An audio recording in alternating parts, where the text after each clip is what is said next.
Hello, welcome to Covering Sports with Prince, and in this segment today I'm going to be speaking about Janibek Alimkhanuly. He was supposed to be fighting Arislandi Lara, the Cuban boxer.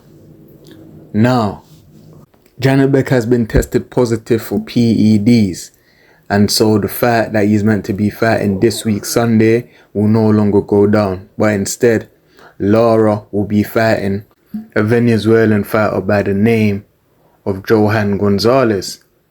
Now I'm quite disappointed because this bout that was meant to be happening on Sunday was a unification fight between Janibek and Lara.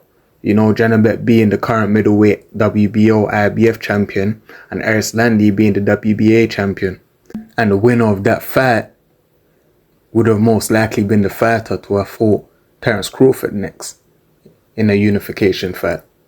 And there's no secret that Terence Crawford wanted Janibek next because he called him out. He wished him luck, but he called him out also.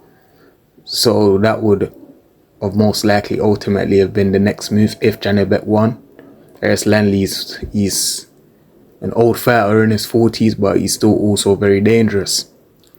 You know, he's been in the game for a long time. He only has 3 losses.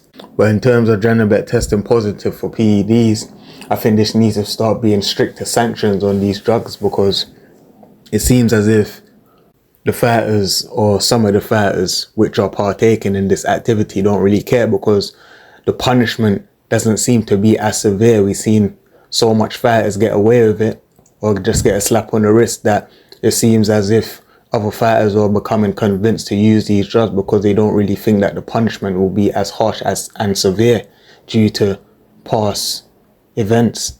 You know, we've seen it with Ryan Garcia against Devin Haney, got a slap on the wrist. You know, they're going in there to risk their life. So the fact that a fighter is taking PEDs to enhance his performance in an already dangerous sport is insane to me. You know, even when Canelo fought Golovkin, we got to find out after that Canelo was on PEDs. You know, numerous fighters have been tested positive for PEDs, and I really do believe for the safety of other fighters, when fighters do test positive for PEDs, that they should be permanently banned from the sport. I think it's unfair for a fighter to take PEDs knowing the risk in the sport already. And although they do get banned, some get 6-month bans, some get 2-year bans, it's like that drug is still in your system in some way.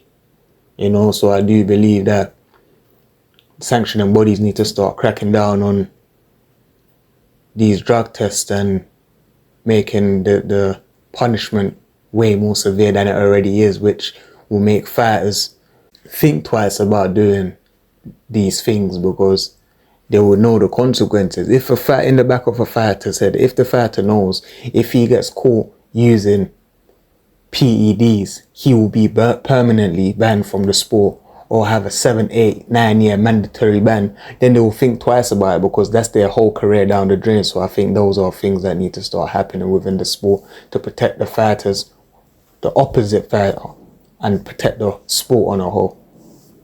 In saying that, thank you for tuning in to Covering Sports with Prince.